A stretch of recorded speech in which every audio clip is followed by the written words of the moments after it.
नमस्कार। भावी पीढ़ी के सम्मानित संरक्षक, आप सभी का श्री अरविंदो सोसाइटी के रूपांतर कार्यक्रम में मुझ संतोष के माध्यम से हार्दिक अभिनंदन है। सबसे पहले मैं आप सभी का आभार प्रदर्शित करना चाहती हूँ, जो लोग इस कार्यक्रम को देखते हैं, इस सेशन को देखते हैं, कमेंट्स करते हैं, लाइक करते हैं और शेयर करते हैं। और आज भी आप, अगर आपको कोई भी असहज बातों में असहजता महसूस हो, या कोई बात आपको अस्वीकार हो, या कोई भी जानकारी हो, जिज्ञासा हो किसी बात के जानने की, तो आप उसको, प्रश्न को लिख लें और सेशन के बाद उसके विषय में विचार विमर्श कर सकते हैं, और अथवा कमेंट बॉक्स में डाल सकते हैं। तो चलिए आज हम फिर बात करना शुरू करते हैं। देखिए, जैसा कि कल हमने आपसे बताया कि ये बालापराध के विषय में जो हम बात कर रहे थे, आपसे वार्ता कर रहे थे कि वे जो बच्चे, किशोर अथवा किशोरी समाज के विरोधी कार्य करते हैं, या उनका जो मान्य व्यवहारों का निषेध करते हैं, नहीं करते, तो वो बालापराध के अंतर्गत आते हैं। आखिर ये समस्या क्यों इतनी विकराल रूप लेती चली जा रही है? इसके अंदर इसके अंतर्गत किन कारणों के माध्यम से इसका जो मूल है वो क्या है? इसके के विषय में विचार करते हैं। देखा जाए तो इस सामाजिक समस्या के रूप में लगातार बालापराध दो दो कारणों से अधिक होता चला जा रहा है, कि एक तो जनसंख्या की सामान्य से भी अधिक वृद्धि होती चली जा रही है। दूसरा, ग्रामीण ग्रामीण इलाकों में ना रहकर नागरिक नगरीय संस्कृति इन पर हावी होती चली जा रही है। नगर में रहने वालों के साथ बाल अपराध की संख्या अधिक बढ़ती जा रही है। आइए देखें, कई सारे, अगर बहुत सारे अन्वेषण किए गए मनोवैज्ञानिकों के द्वारा, विद्वानों के द्वारा, दार्शनिकों के द्वारा, सब लोगों के द्वारा इतने सारे अन्वेषण किए गए, जिसमें कि कई सारे कारण हमें दृष्टिगोचर होते हैं।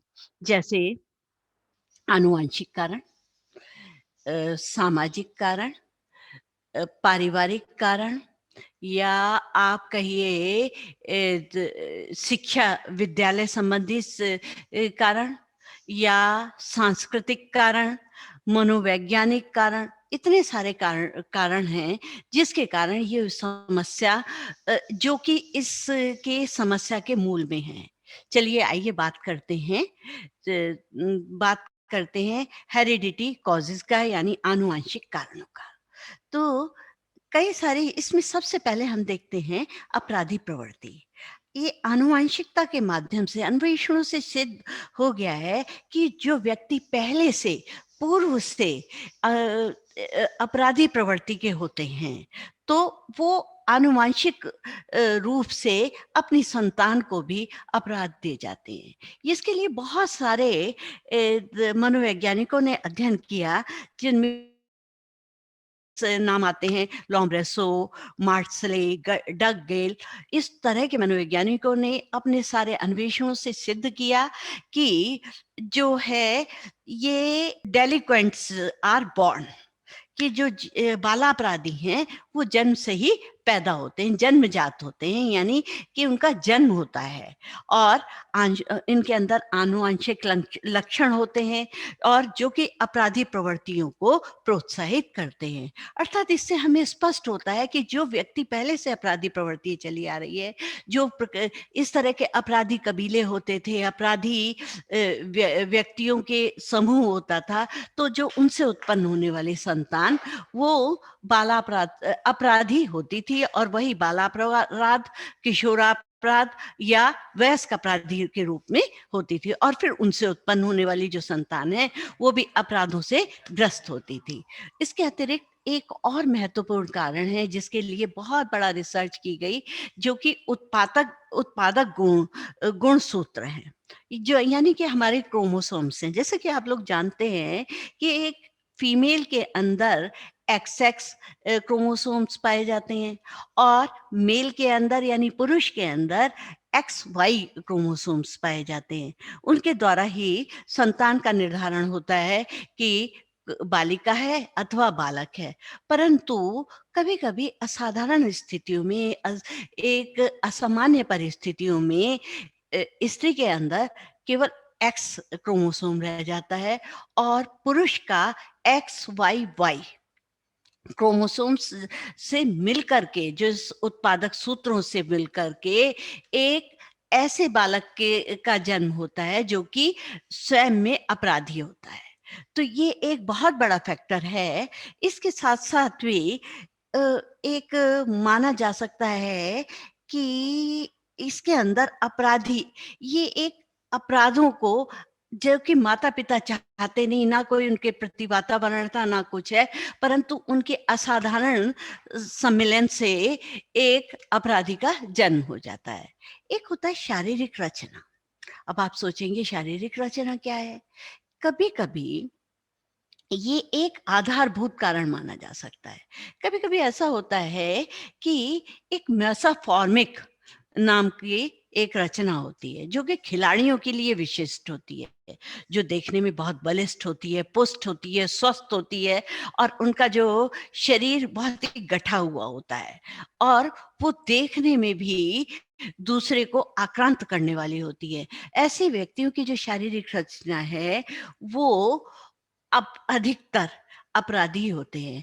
कहा जाता है कि इस तरह की शारीरिक रचना और बालापराध एक प्रगाढ़ संबंध है, क्योंकि जो इस तरह के स्वस्थ, पुष्ट, गठे हुए शरीर वाले लोग होते हैं, अधिकांश रूप से वो अपराधी प्रवृत्ति के पैदा होते हैं। ये थी सारे आपके आनुवांशिक कारण। अब आइए देखते हैं हम फिजियोलॉजिकल कॉजेस पर, यानी शारीरिक कारण।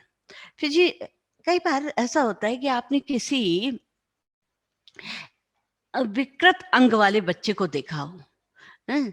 जब वो विकृत अंग वाला बच्चा होता है, जैसे किसी की आँख नहीं है, जिस किसी के हाथ कटा हुआ, हाथ में कोई विकार है, किसी के पैर में विकार है, किसी की नाक में विकार है या दाँत में, होंठ में, तो ऐसे बच्चे जो हैं समाज में उपहास के पात्र बन जाते हैं।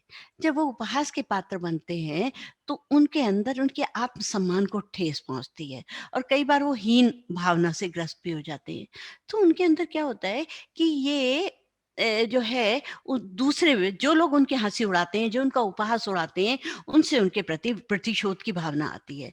जब उनके अंदर प्रतिशोध की भावना आती है, तो वो कुछ विरोधी प्रवृत्तियां, उनको परेशान करने की विरोधी प्रवृत्तियां करने लगते हैं और धीरे धीरे वो जो विरोधी प्रवृत्तियां हैं उनके स्वभाव में अनायास आती चली जाती हैं और जब वो अनायास आती चली जाती हैं तो उनकी प्रवृत्ति एकदम परिपुष्ट हो जाती है, बिल्कुल उसमें है। जैसे कि एक बार क्या हुआ कि एक आँखों से एक बच्चे को बहुत कम दिखाई देता था। बच्चे उसकी कार्यप्रणाली को देख कर के और उसकी चीज़ों को आँखों तक किताब लगाकर उसकी हँसी उड़ाया करते थे। तो धीरे-धीरे उसने क्या किया कि और लोगों के चश्मे चुराने शुरू कर दिए। कि जब चश्मे चुराने शुरू किए तो पहले तो उसने उनके प्रतिशोध के माध्यम से उसके चश्मे चुराने लगे, परंतु धीरे-धीरे उसमें एक चोरी की प्रवृत्ति बनती चली गई और वो एक अपराध की ओर प्रवृत्त होता गया। ऐसे ही कई बार करते हैं बच्चे, जब उनको कोई परेशान करता है तो अपराधी प्रवृत्तियों का बनता चला जाता है। ये मेरा भी अपना एक सामान्य अनुभव है कि जब मैं किसी शारीरिक विकृत बच्चे को देखती हूँ, तो मैंने उनमें ये सामान्य गुण पाया है कि उनके अंदर अपराध की प्रवृत्ति स्वयं ही जन्म ले लेती है। कुछ वातावरण के माध्यम से, कुछ क्या कहते हैं स्वयं की प्रवृत्तियों के माध्यम से वो अपराधी प्रवृत्ति की तरफ बढ़ते चले जाते हैं। एक बच्चे के अंदर सबसे बड़ी बात होती है यौन अंगों का तीव्र विकास। किसी-किसी बच्चे के अंदर क्या होता है कि रैपिड डेवलपमेंट सेक्सुअल ऑर्गन्स का होता है, सेक्स ऑर्गन्स का बहुत ही होता है। तो वो उसकी पूर्ति के हेतु कोई ना कोई ऐसा अपराध कर जाता है कि जो कि उसको उससे, उस कारण से उसको करवा ही देता है और वो असहज होकर के उस प्रवृत्ति में लीन हो जाता है, यानी अपराधी प्रवृत्ति में चलने लगता है। ऐसे ही अब आते हैं मनोवैज्ञानिक कारण को। मनोवैज्ञानिक कारणों से में क्या होता है, जिन बच्चों की निम्न सामान्य बुद्धि, जिन व्यक्तियों की औसत आयु के बच्चों से कम बुद्धि होती है, वो भी बड़े आराम से अपराध की ओर प्रवृत्त हो जाते हैं।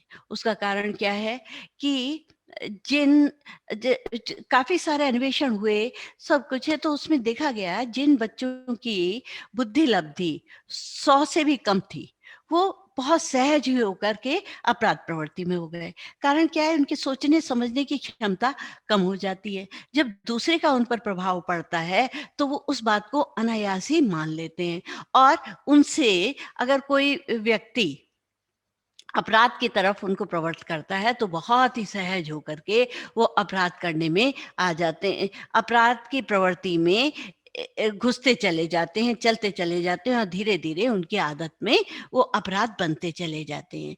तो इसलिए बुद्धि लब्धि का भी सही होना बहुत आवश्यक है।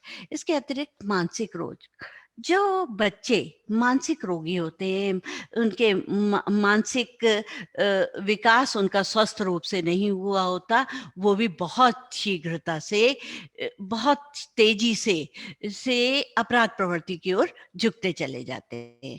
कारण कि उनके अंदर मानसिक तनाव होता है, विचार शून्यता हो जाती है, उनके मतलब विचार करने की उनके अंदर क्षमता नहीं रहती, और उसके कारण से उनके अंदर असंतुलन उत्पन्न होता जाता है। जब वो असंतुलन उत्पन्न हो जाता है, वैचारिक शून्यता हो जाती है, विचार करने की क्षमता खत्म हो जाती है, तो वो क्या है कि असहज होने के कारण उनको विवेक शून्य हो जाता है। जब इनका विवेक शून्य हो जाता है, तो वो मानसिक रूप से उसके अंदर उनका आत्मनियंत्रण खत्म हो जाता है, सेल्फ कंट्रोल खत्म हो जाता है, और वो अपराध प्रवृत्ति की ओर अनायास ही चलते चले जाते हैं। तो इस प्रकार से जो मानसिक रोग हैं, वो मानसिक रोगी होना एक एक अपराधी प्रवृत्ति को सहज स्वाभाविक रूप से जन्म दे देता है।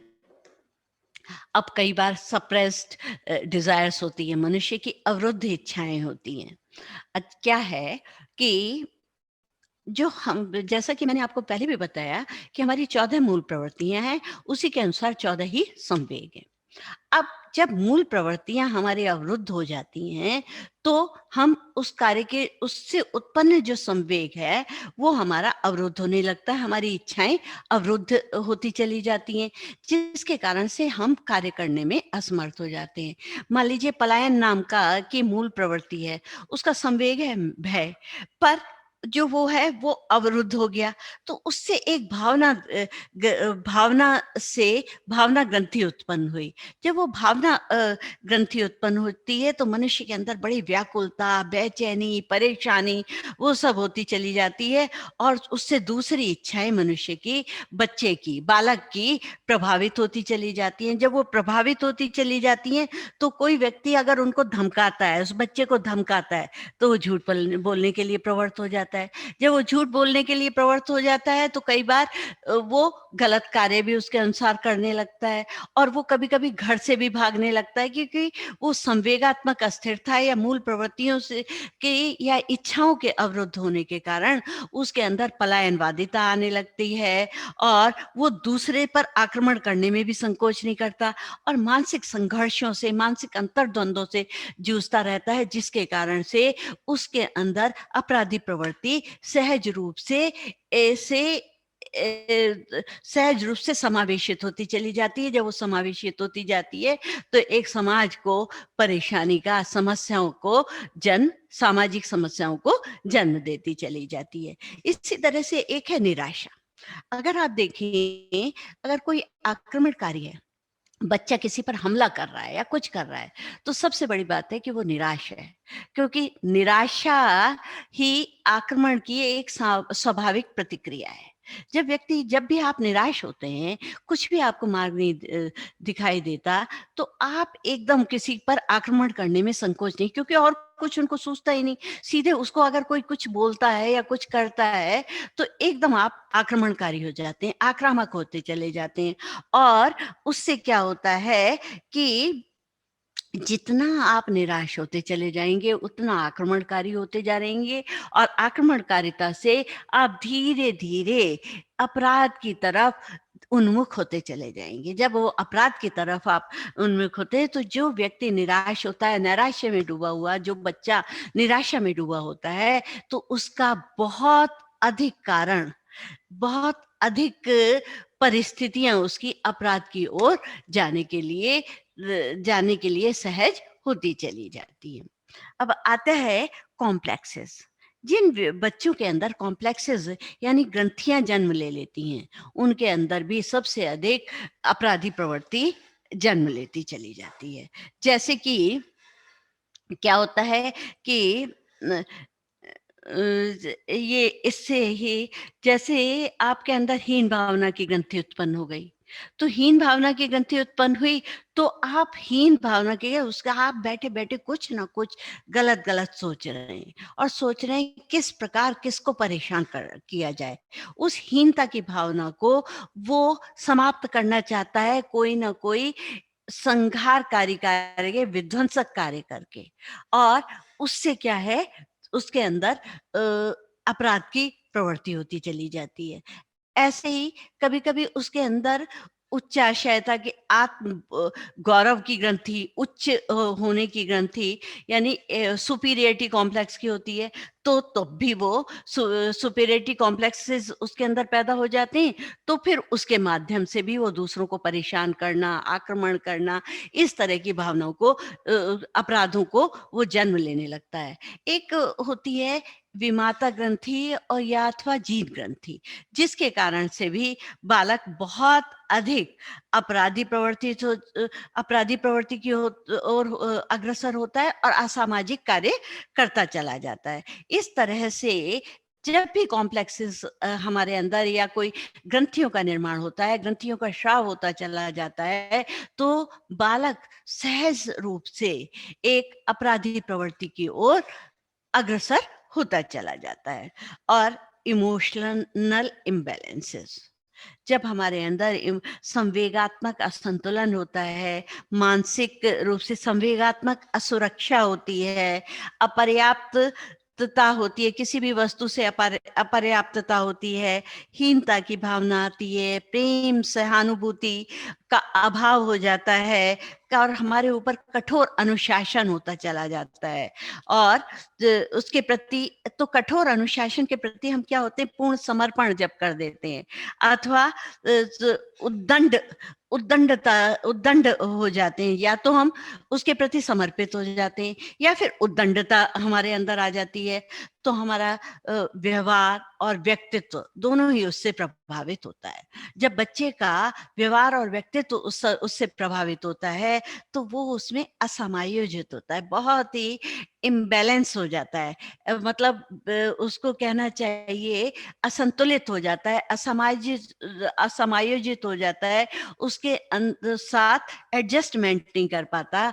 तो क्या होता है कि उसके अंदर अपराध भावना होती है। सर, मनोवैज्ञानिकों के द्वारा कहा गया है कि 91% बच्चे अपराधी तभी बनते हैं जब वो संवेगात्मक असंतुलन के शिकार होते हैं। और अधिकतर लोगों ने कहा कि हमारे जो जीवन के कटु अनुभव थे, जो हमारे कटु अनुभव थे, उन्होंने हमारे अंदर संवेगात्मक असंतुलन पैदा किया, और उसके माध्यम से ही हम अपराध की ओर प्रवृत्त हुए।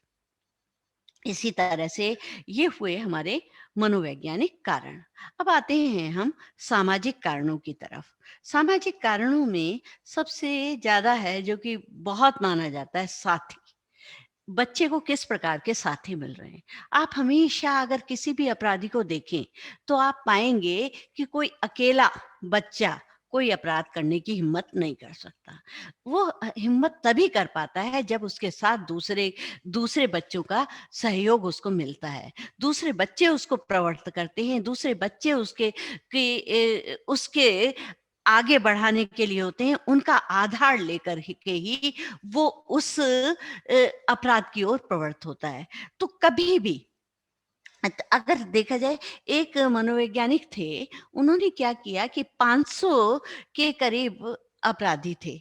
500 अपराधियों पर रिसर्च की और उनमें यही पाया कि उन बच्चों के साथ रहने वाले वो उन व्यक्तियों के साथ रहे जो कि शराबी थे, जुआरी थे, सट्टा खेलते थे, व्यभिचारी थे, या गुंडा तत्व उनके अंदर गुंडागर्दी के तत्व विद्यमान थे, तभी उनके अंदर अपराध भावना हुई। तो जैसा जैसा साथ बच्चे को मिलता चला जाता है, वही वो वैसा ही अपराधी बनता चला जाता है।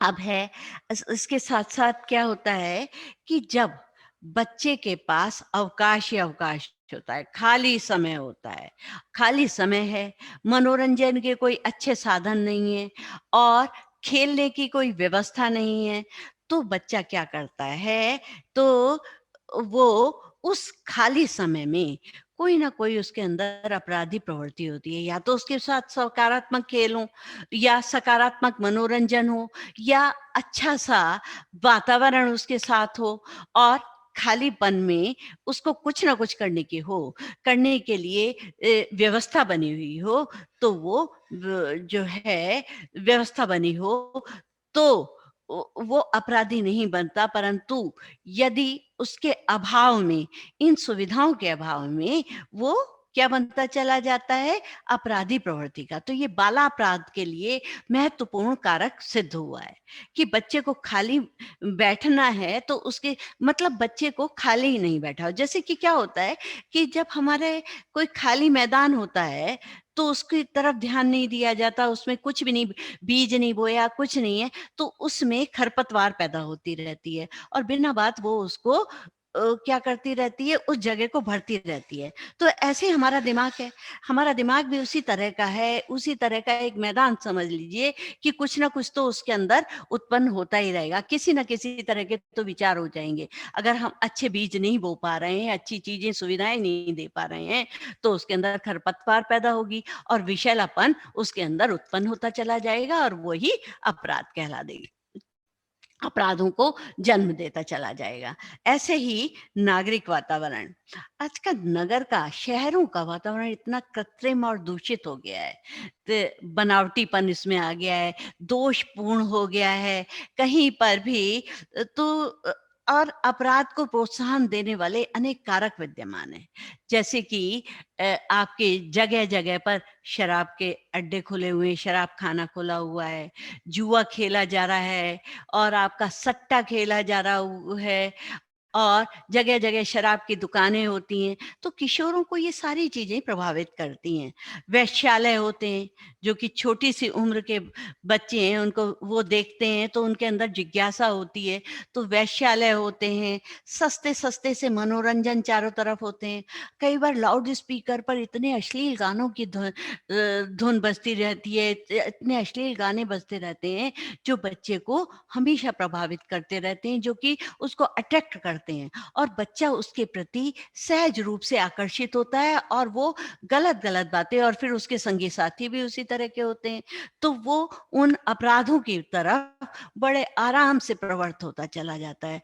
तो ये नगर का जो वातावरण है, जैसा कि मैंने अभी पहले भी बताया कि ग्रामीण की अपेक्षा नगरीय वातावरण जो है, बच्चे को अपराध की ओर अत्यधिक प्रभावित करता है।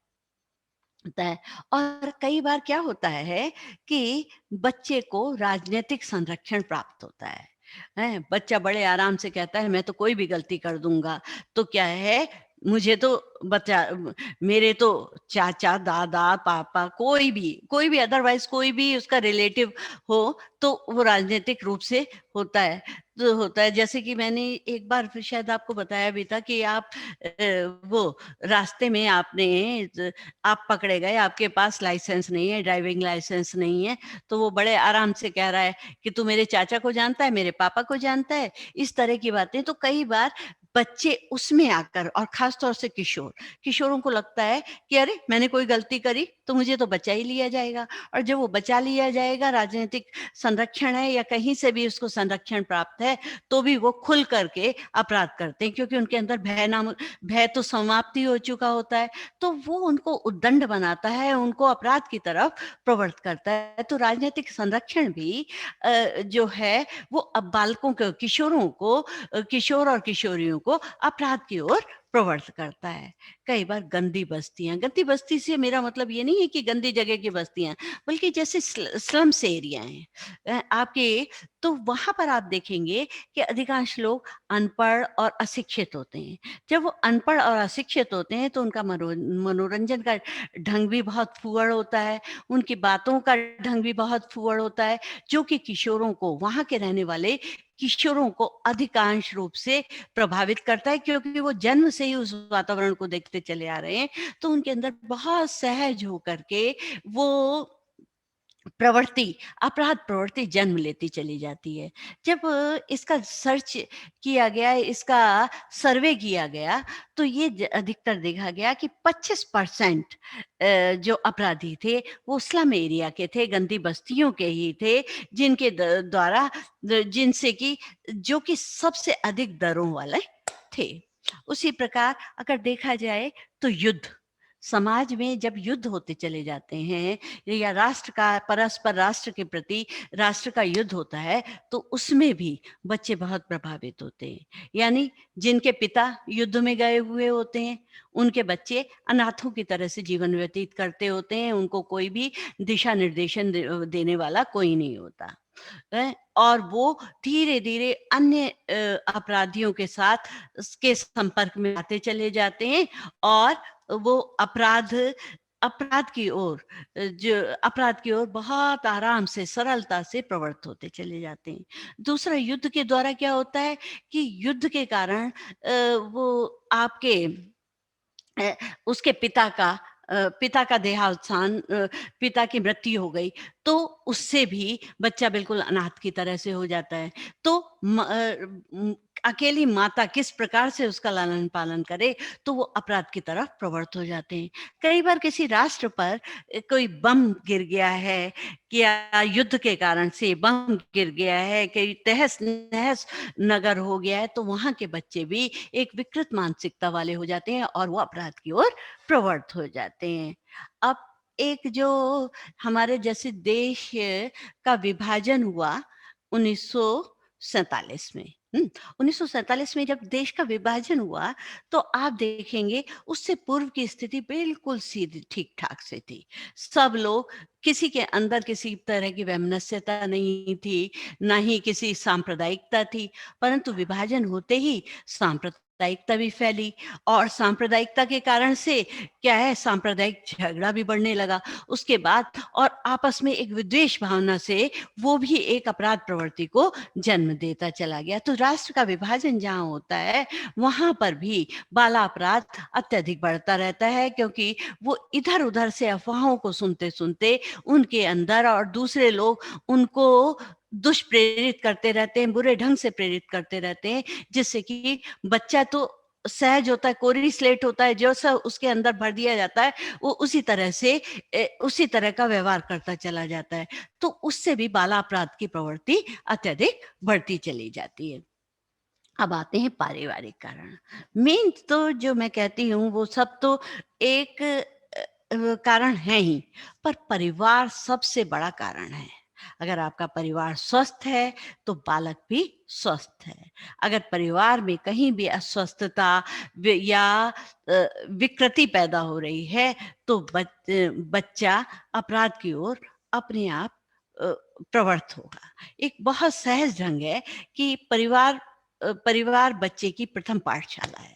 तो पारिवारिक कारण में क्या है, सबसे पहले जैसे कि कल भी मैंने बताया कि भग्न परिवार, यानी कि ब्रोकन होम्स, जो घर टूट चुके होते हैं, भग्न टूट चुके होते हैं किसी भी माध्यम माध्यम से, पिता की मृत्यु के कारण या पिता के किसी अनैतिक आचरण के कारण उनका बाहर रहना, या पिता के द्वारा या माता के द्वारा बच्चों को देखभाल ना करना, या उनका अनैतिक आचरण, या घर से चला जाना, घर से पलायन कर जाना, घर के विषय में ना सोचना, कभी-कभी सन्यासी बन जाना, तो वो सारे कारण बच्चों पर प्रभाव डालते हैं। उनकी संतान हमेशा विकृति की ओर जाती है और वो विकृति धीरे-धीरे अपराध की तरफ प्रवृत्त होती चली जाती है। तो अधिकांश से 52% 52% अपराधी अपराधी अपराधी जो है वो भग्न परिवार के कारण से होते हैं, जो ब्रोकन होम होते हैं। इसलिए माता पिता का व्यवस्थित होना, परिवार का व्यवस्थित होना बच्चे के लिए बहुत आवश्यक है। अब है कई अनैतिक परिवार, जिन परिवारों के अंदर अनैतिकता विद्यमान होती है, जहाँ पर कोई नीति संगत कार्य नहीं होता, जो समाज से मान्य व्यवहार है उनका परिपालन नहीं किया जाता, उन चीजों को पर ध्यान नहीं दिया जाता, बच्चे स्वाभाविक रूप से उसमें बढ़ते चले जाते हैं। जैसे कि केवल माता पिता ही अनैतिक है, या घर का कोई भी सदस्य अनैतिक हो, अनैतिक आचरण कर रहा है, तो है अपराधी प्रवृत्ति की तरफ झुका हुआ है, उस अपराधी प्रवृत्ति उसके अंदर है, तो बच्चों के अंदर बहुत अधिक होता है। अक्सर अगर अपराधी लड़कियां प्राप्त होती हैं तो अनैतिक परिवारों से ही होती हैं, क्योंकि लड़कियां अधिकांशतः घर में ही होती हैं, घर में ही रहती हैं, और उनके ऊपर उस सदस्य का बहुत अधिक प्रभाव पड़ता है और वो अपराध की ओर अग्रसर होती चली जाती हैं। तो अनैतिकता, अनैतिक परिवारों का एक प्रमुख कारण है कि जो कि अपने बच्चों को, किसी भी बच्चे को अपराध की ओर प्रवृत्त करने का। और उसके बाद परिवार की निर्धनता, ये तो बहुत बड़ा कारण है। कहते हैं ना, बुभुक्षितः किम न करोति पापम, भूखा आदमी क्या पाप नहीं करता। जब व्यक्ति के पास उसकी आवश्यकताएं पूर्ण नहीं होती तो वो बहुत आराम से अपराध की ओर प्रवृत्त हो जाता है। जब भूख लग रही है, पेट में आग लग रही है, भूख की आग लग रही है, तो वो अवश्य किसी की चीज छीनना चाहेगा, तो छीनना चाहेगा, लूटना चाहेगा, तो उसके अंदर है। ऐसे ही कई परिवार ऐसे होते हैं जो निर्धनता से ग्रस्त होते हैं।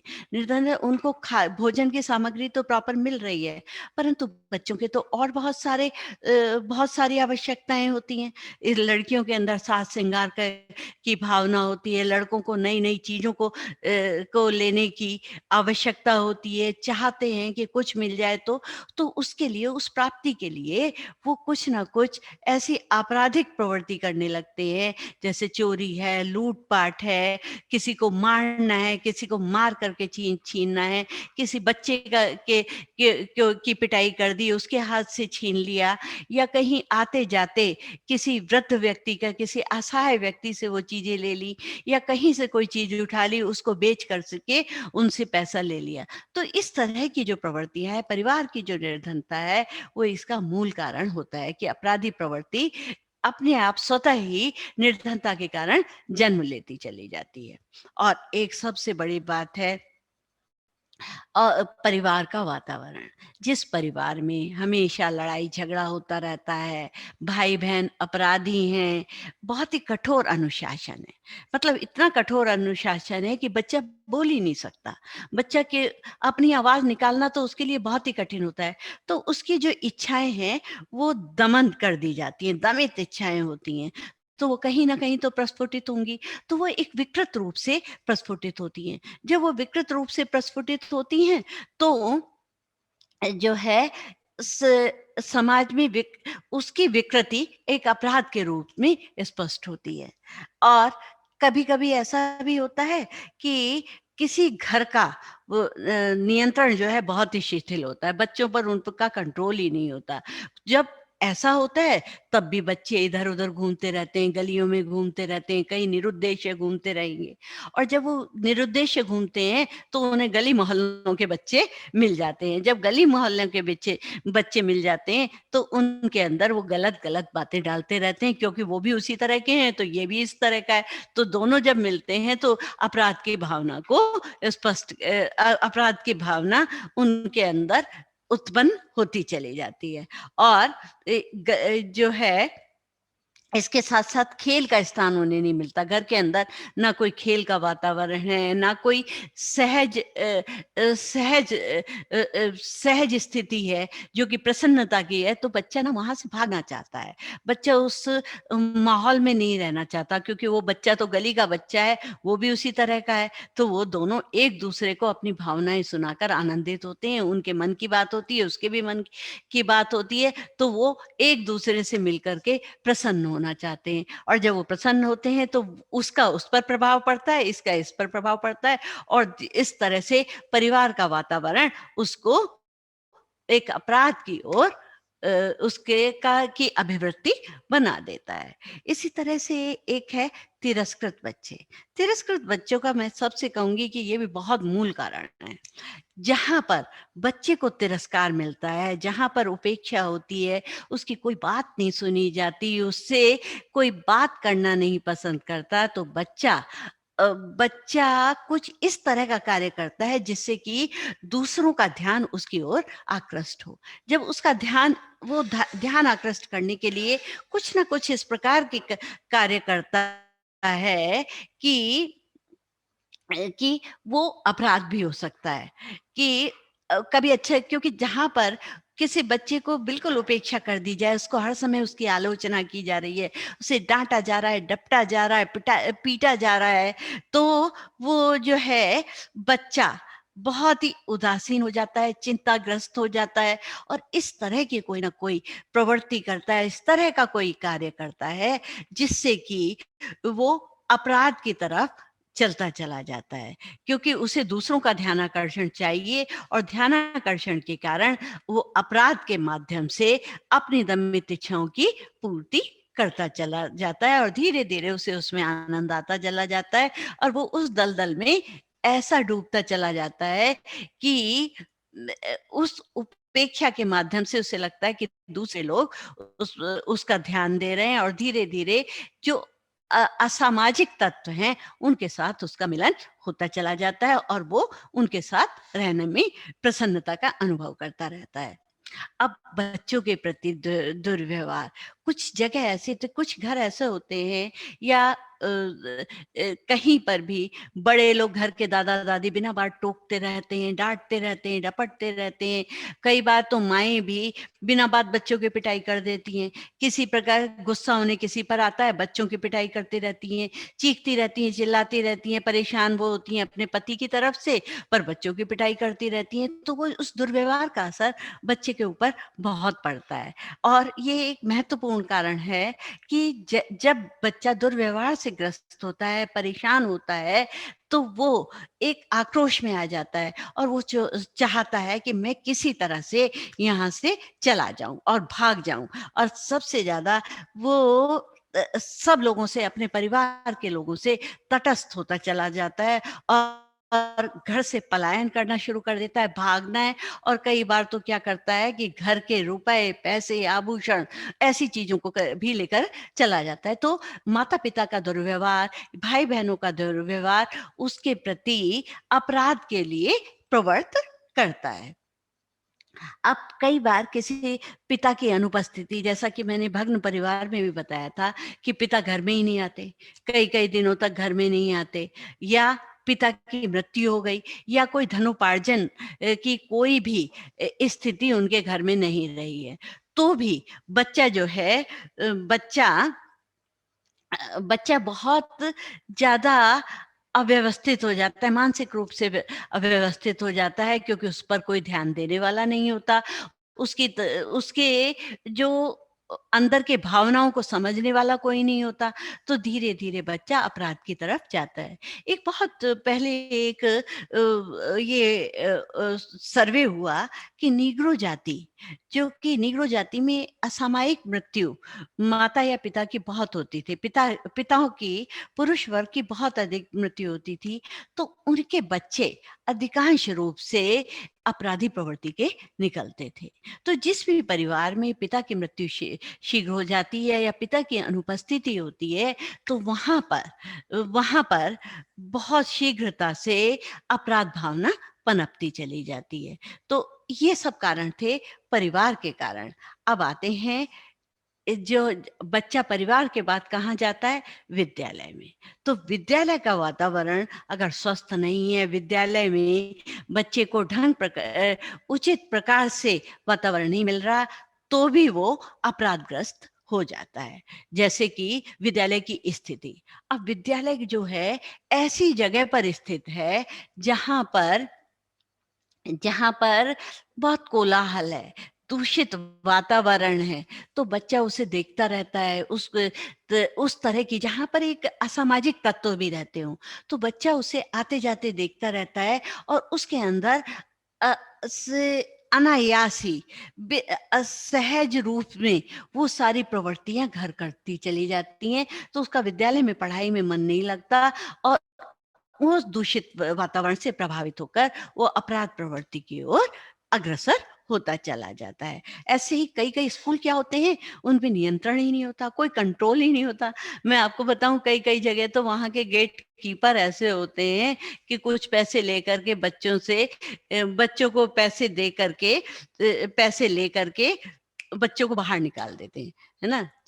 उसको 10 रुपए दिए गेट कीपर को, भैया मैं जरा जा रहा हूँ, और वो कुछ नहीं कहता, 10 रुपए रखता है जेब में और उसको भेज देता है।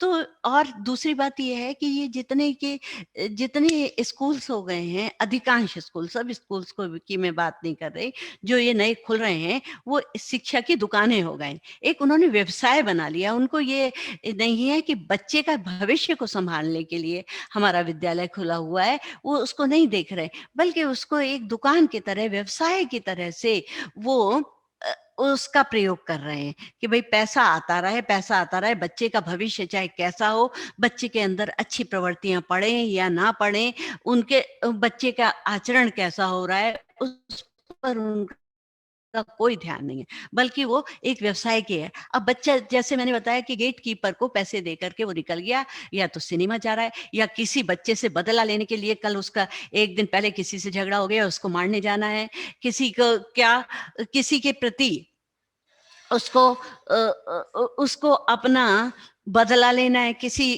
के प्रति उसको बदला लेना है, या कहीं खेल के मैदान में जाना है। स्कूल में गए, माता पिता तो सोच रहे हैं कि अरे हमारा बच्चा तो पढ़ने गया हुआ है, परंतु विद्यालय के अंदर है ही नहीं, विद्यालय को इसका पता ही नहीं, और क्या कहते हैं, बच्चा जो है बाहर निकल करके कहीं खेल रहा है, कूद रहा है, घूम रहा है, पिक्चर हॉल जा रहा है, कहीं पान की दुकान पर खड़ा हो करके तरह तरह की टीवी देख रहा है, वहां पर जाकर सिगरेट पी रहा है।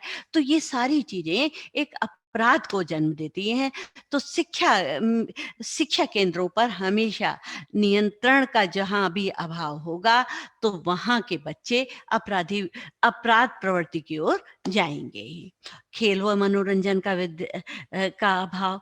अब विद्यालयों में क्या है, नेताओं के ऊपर एक प्रेशर बना हुआ है, उनको एक धुन सवार है, भाई अधिक से अधिक शिक्षा का प्रसार हो। अब उन्होंने ये तो देखा नहीं कि विद्यालय के प्रबंधक ने इसमें कोई मानक उचित प्रकार से दिए हैं कि नहीं है।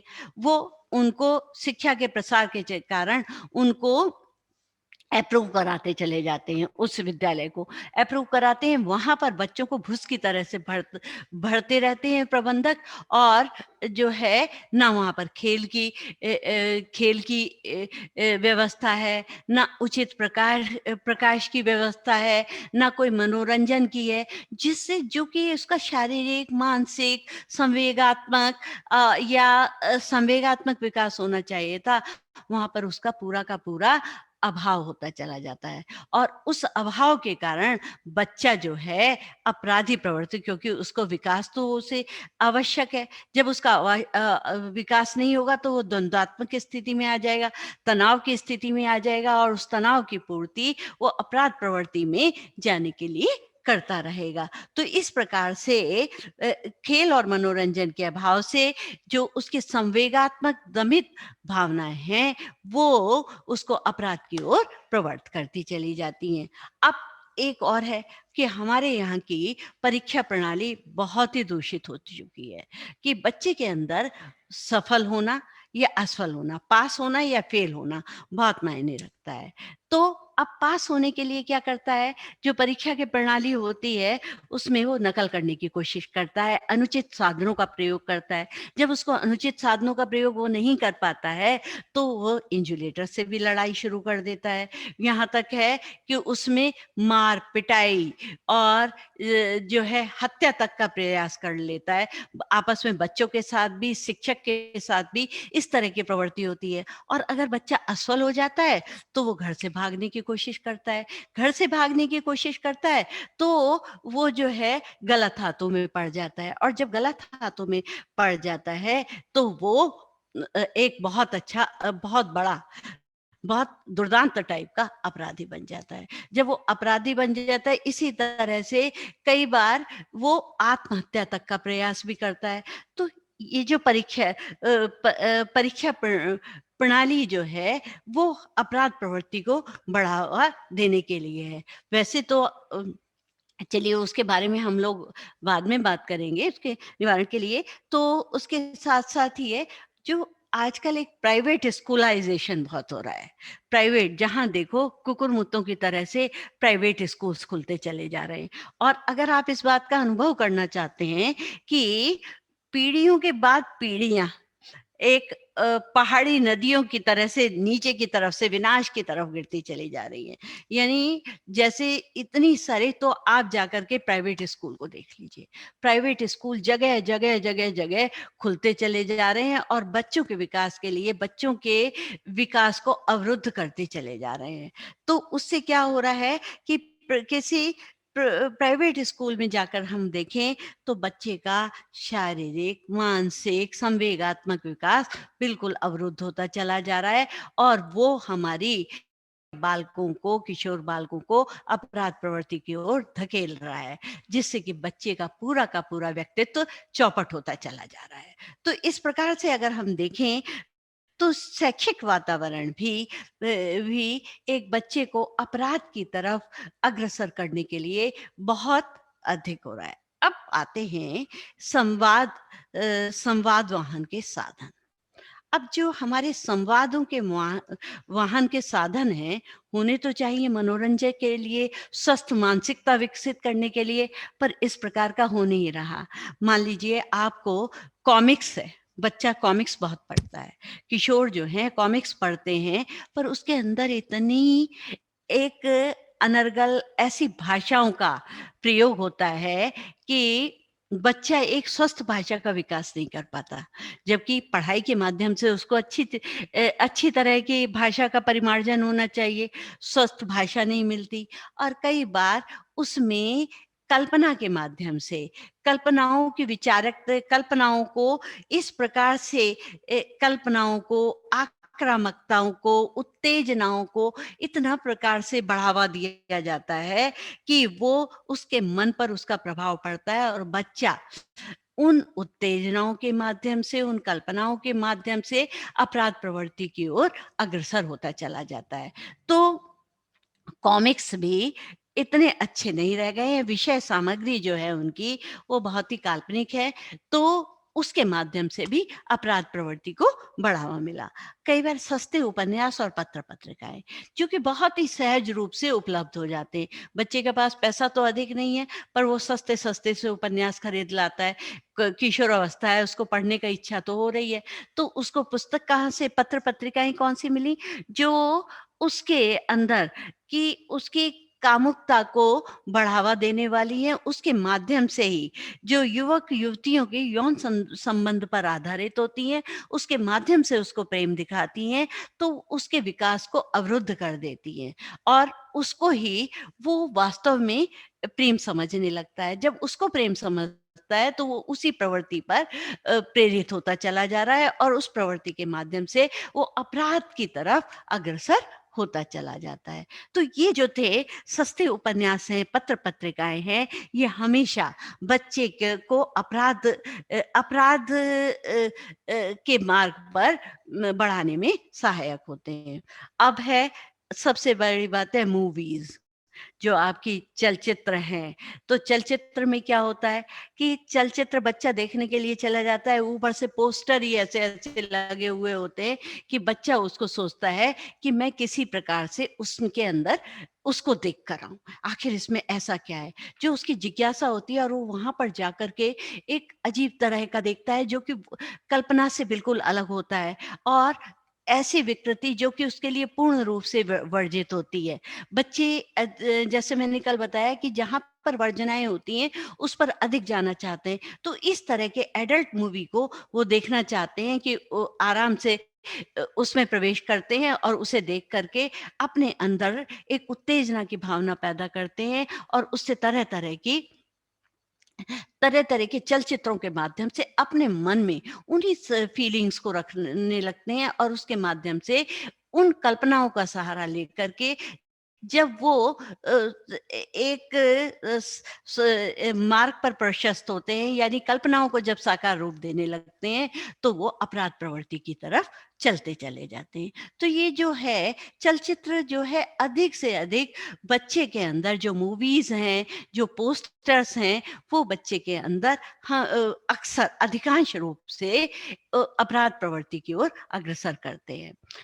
पर और इससे भी अधिक एक और भी सबसे बड़ी बात है, जो आजकल हमारे सबसे घर के अंदर पूरी तरह से बैठा हुआ है, वो है टेलीविज़न। टेलीविज़न जो कहना चाहिए एक तरह से बुद्धू बक्सा कह दो या चैटर बॉक्स कह दो या किसी तरह से बच्चे उसको बंद करना ही नहीं चाहते। आजकल टीवी का इतना बड़ा क्रेज़ हो गया है, टीवी का, मोबाइल का, उससे भी अधिक मोबाइल का क्रेज़ इतना हो गया है। एक तो जब पहले केवल दूरदर्शन आया करता था और दिल्ली दूरदर्शन डीडी 1 और डीडी 2 आता था, तब तक तो सब कुछ स्वस्थ मानसिकता थी। पर जब से ये चैनल आ गए और उसके बाद भी एक स्मार्ट टीवी शुरू हो गया है, तो बच्चे किसी भी चैनल को खोल करके जो कि उनके देखने योग्य भी नहीं होते, उनके लिए दर्शनीय नहीं थे। कम से कम आप पिक्चर्स में तो रुक तो जाते हैं, उसको रोका तो जा सकता है, परंतु टीवी के माध्यम से उसको बिल्कुल भी नहीं रोका जा सकता और वो ऐसी-ऐसी चीज़ें देखते हैं, जो कि उसकी मानसिकता के अनुरूप नहीं होती। परंतु उसको देख-देख कर जब वो उस उस भावना के साथ आगे बढ़ते हैं, तो उनके अंदर अपराध प्रवृत्ति पैदा होती चली जाती है। जब उनके अंदर वो अपराध प्रवृत्ति पैदा होती चली जाती है, तो वो उनका विकास का मार्ग अवरुद्ध हो जाता है और वो समाज के लिए एक समस्या बन जाती हैं। इसी तरह से आप मोबाइल को देख लीजिए, मोबाइल में भी इतने सारे जब से स्मार्टफ़ोन आ गए हैं, स्मार्टफ़ोन आवश्यकता बन गए क्योंकि शिक्षा अब कोविड-19 की वजह से तो आप स्मार्टफ़ोन के बिना से आप पढ़ाई कर ही नहीं सकते। वो एक आवश्यकता बन गए पर उस आवश्यकता का दुरुपयोग बहुत ज़्यादा हो रहा है।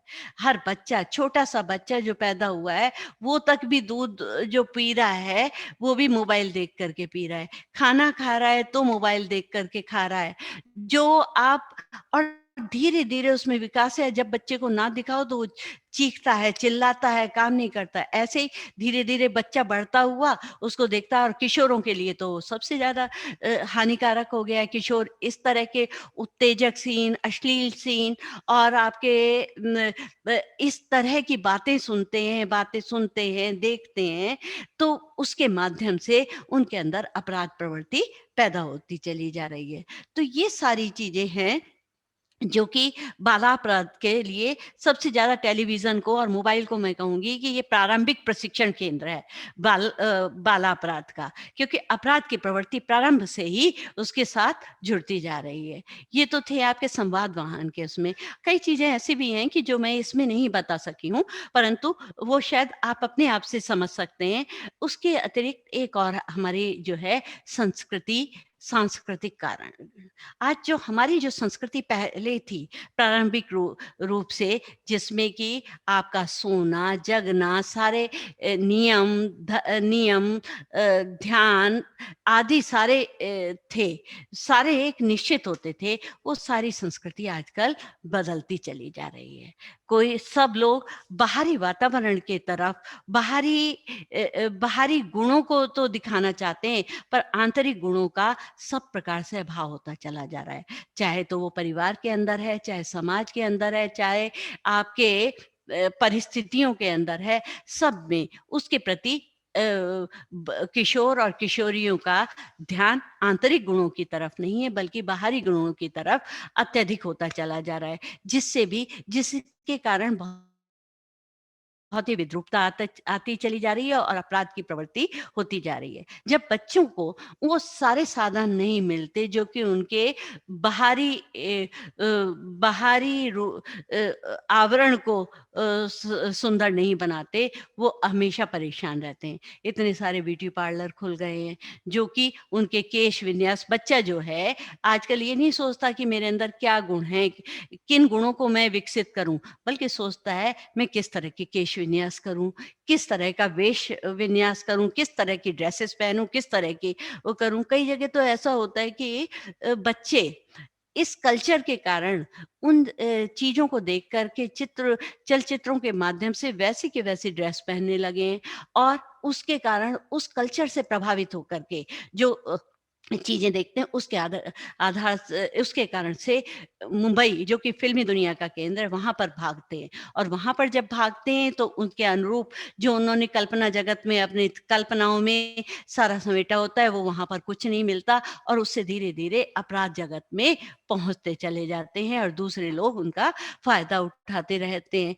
तो ये जो चलते आ रहे हैं ब्यूटी पार्लर हैं, घरों में भी उसी तरह की संस्कृति, होटल की संस्कृति है, बाहर के खाने की संस्कृति है, वो सब जब उनको नहीं मिल पाता तो अपराध जगत की तरफ आकर्षित करते चले जा रहे हैं। और हम लोग इनके अब ये हम पाश्चात्य सभ्यता की तरफ तो जाना चाहते हैं, पर पाश्चात्य सभ्यता की जो धरातल है, पाश्चात्य सभ्यता की जो विशेषताएं हैं, समय की पाबंदी, कार्य कुशलता, और आपका रहन-सहन, सीधा-साधा रहन-सहन, समयबद्धता, संतुलित भोजन, और आपका कार्य के प्रति समर्पण, वो सब तो उनके अंदर है ही नहीं। बल्कि बल्कि वो दूसरी तरफ प्रवृत्त होते जा रहे हैं। उनके बाहरी रूपरेखा को तो देख रहे हैं, बाहरी वातावरण को देख रहे हैं, पर आंतरिक जो विशेषताएँ हैं, उनके प्रति उनका ध्यान नहीं जा रहा। ये सारी की सारी बातें आज मैंने बहुत विस्तार से आपके सामने कही हैं, बहुत विस्तार से कही हैं, और समय अत्यधिक है। इच्छा तो थी कि मैं इसके निवारण को भी भली भांति आपको अच्छी तरह से समझाऊं, परंतु समय की प्रतिबद्धता को देख के मुझे इस समय इस बात के लिए विड्रॉ करना पड़ रहा है अपने को, और मैं चाहती हूँ कि कल फिर मैं इसके निवारण के उपाय आपके साथ अच्छी तरह से शेयर करूं। और इसके साथ ही मैं अपनी बात को विराम देती हूँ। धन्यवाद।